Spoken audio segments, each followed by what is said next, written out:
កែគឺប្រសងនេះឯងជាកែដ៏ឧត្តមឧត្តមដោយសេចក្តីជ្រះថ្លា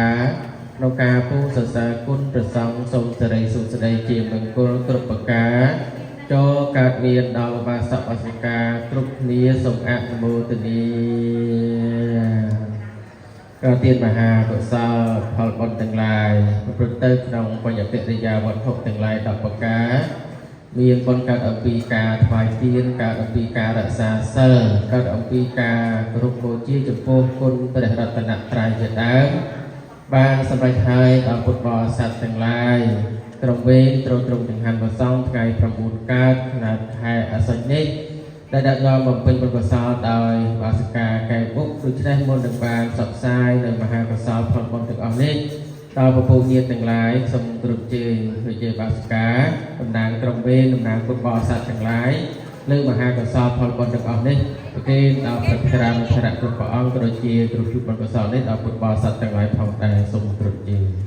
គេគុណចាស់គ្រប់ព្រះអង្គដែលមានសុខភាពល្អយូរវែងសូមអនុមោទនា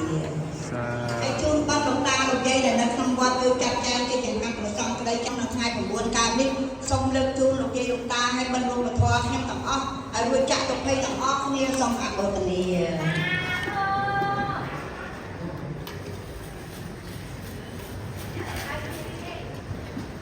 សុខសព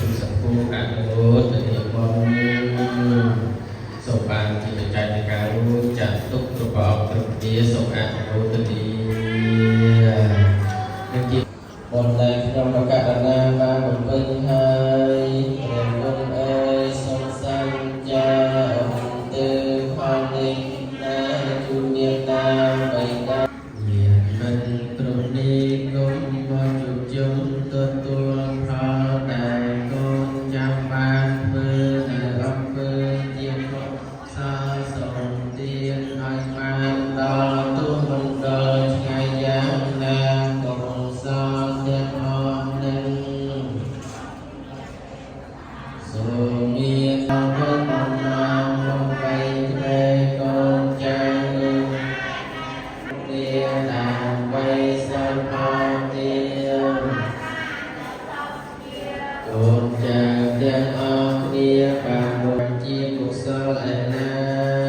ដែលជាទាំងអស់នោះ